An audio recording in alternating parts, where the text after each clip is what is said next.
US India trade deal की बात चल रही है, टेंशन ऑलरेडी हाई है और तभी एक ऐसा मुद्दा सामने आता है जो सुनने में छोटा लगता है लेकिन इम्पैक्ट में बहुत बड़ा हो सकता है। दाल, पल्सेस और 30% टैरिफ। अब आपको लगेगा कि ये बस फार्मिंग का नॉर्मल इशू होगा, लेकिन रिपोर्ट्स के मुताबिक ये मामला अब वॉशिंगटन तक पहुंच चुका है और अमेरिका के लॉ मेकर्स खुद प्रेसिडेंट ट्रंप से कह रहे हैं इंडिया को ये ड्यूटी रोल बैक करनी चाहिए। यानी ट्रेड नेगोशिएशंस के बीच एक नया फ्लैश पॉइंट बन चुका है और इस बार सेंटर में मिसाइल्स या टेक नहीं बल्कि येलो पीज हैं। रिपोर्ट्स के मुताबिक already delayed US India trade deal को एक नया झटका लगा है, जहां पल्सेस या दाल अब एक अनएक्सपेक्टेड विवाद बनकर उभरे हैं। अमेरिका के दो Republican senators Kevin Cramer North Dakota और स्टीव डेन्स मोंटाना ने प्रेसिडेंट डोनाल्ड ट्रंप को लेटर लिखकर प्रेशर बनाया है कि इंडिया को अमेरिकन पल्सेस पर 30% इंपोर्ट ड्यूटी हटानी चाहिए, जिसे उन्होंने अनफेयर बताया है और कहा है कि इससे यूएस फार्मर्स को नुकसान हो रहा है। रिपोर्ट्स में यह भी कहा गया है कि ये इशू जितना नैरो दिखता है उतना ही सेंसिटिव भी है, क्योंकि ये ब्रॉडर ट्रेड टॉक्स को और कॉम्प्लिकेटेड बना सकता है, खासकर ऐसे समय में जब दोनों इकोनॉमीज डोमेस्टिक प्रेशर्स और ग्लोबल अनसर्टिनिटी के बीच चल रही हैं। सेनेटर्स के लेटर के बाद एक और इंटरेस्टिंग बात हाईलाइट हुई। इंडिया का ये tariff move late last year introduce हुआ था, लेकिन रिपोर्ट्स के मुताबिक ये कदम लार्जली पब्लिक स्क्रूटनी से बाहर रहा। एनालिस्ट्स अब इसको एक सटल रिस्पॉन्स के तौर पर देख रहे हैं, जो ये दिखाता है कि ट्रेड डिस्प्यूट्स कभी-कभी लाउडली नहीं बल्कि क्वाइटली एस्केलेट होते हैं, चाहे डिप्लोमैटिक टाइज कितने ही स्ट्रॉन्ग क्यों ना हो। रिपोर्ट्स के मुताबिक सेनेटर्स ने अपने लेटर में साफ लिखा है कि उनके स्टेट्स नॉर्थ डकोटा और मोंटाना यूएस में पीज, लेंटिल्स और पल्सेस के मेजर प्रोड्यूसर्स हैं और इंडिया को एक क्रिटिकल एक्सपोर्ट अपॉर्चुनिटी माना जाता रहा है। उन्होंने पॉइंट आउट किया कि इंडिया ने 30 अक्टूबर 2024 को यूएस येलो पीज पर 30% इंपोर्ट ड्यूटी इंपोज की, जो 1 नवंबर 2025 से लागू हो गई। सेनेटर्स का दावा है कि इतनी हाई ड्यूटी यूएस फार्मर्स को कंपेटिटिव डिसएडवांटेज में डाल देती है, खासकर तब जब इंडिया दुनिया का लार्जेस्ट पल्सेस कंज्यूमर है और ग्लोबल कंजम्पशन का अराउंड 27% हिस्सा इंडिया काउंट करता है।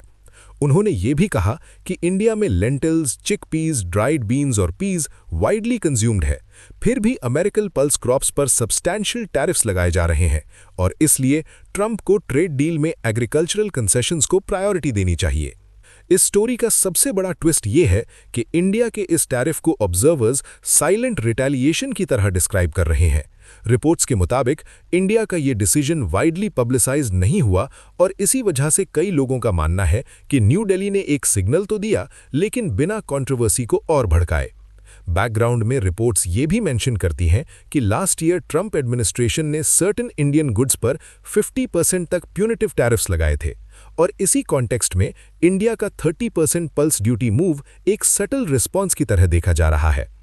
ऑथर और जियोपॉलिटिकल एक्सपर्ट नवरूप सिंह का सोशल मीडिया मेंशन भी रिपोर्ट्स में आया है, जहां उन्होंने कहा कि इंडिया ने यूएस टैरिफ्स के जवाब में इंपोर्टेड पल्सेस पर ड्यूटी रेज की, बस क्वाइटली। यहां इंडिया का एंगल और भी स्ट्रांग हो जाता है, क्योंकि इंडिया के लिए पल्सेस सिर्फ एक ट्रेड आइटम नहीं बल्कि एक पॉलिटिकली और सोशली सेंसिटिव स्टेपल है।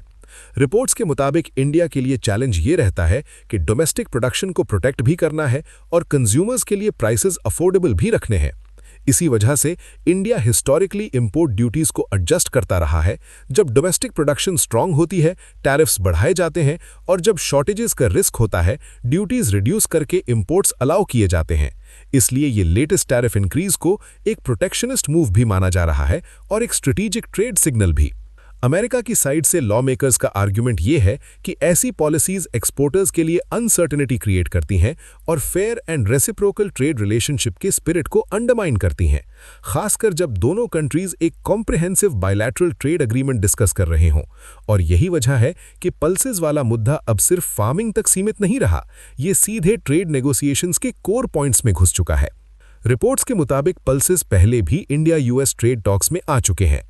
सेनेटर्स ने याद दिलाया कि ट्रंप के फर्स्ट टर्म में भी उन्होंने सिमिलर कंसर्न्स रेज किए थे और 2020 नेगोशिएशंस के दौरान ट्रंप ने उनका लेटर पीएम नरेंद्र मोदी को पर्सनली डिलीवर किया था।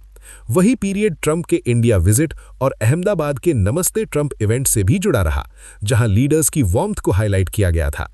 रिपोर्ट्स का कहना है कि उस time agricultural issues negotiating table पर जरूर आए, लेकिन कई अंडरलाइंग डिफरेंसेस अनरिजॉल्व्ड ही रहे। और अब ये फ्रेश डिस्प्यूट दिखाता है कि डिप्लोमेटिक बॉनहोमी के बावजूद ट्रेड टॉक्स डोमेस्टिक कंपल्शन से हेवीली इन्फ्लुएंस्ड रहते हैं। ओवरऑल रिपोर्ट्स के मुताबिक पल्सेस टैरिफ रो एक सेंसिटिव मोमेंट पर आया है, जब यूएस इंडिया ट्रेड डील अभी भी लिम्बो में है। दोनों गवर्नमेंट्स बायलैटरल ट्रेड एक्सपैंड करने की बात करते रहे हैं, लेकिन disagreements, tariffs, digital trade rules और एग्रीकल्चरल मार्केट एक्सेस की वजह से प्रोग्रेस स्लो रहा है।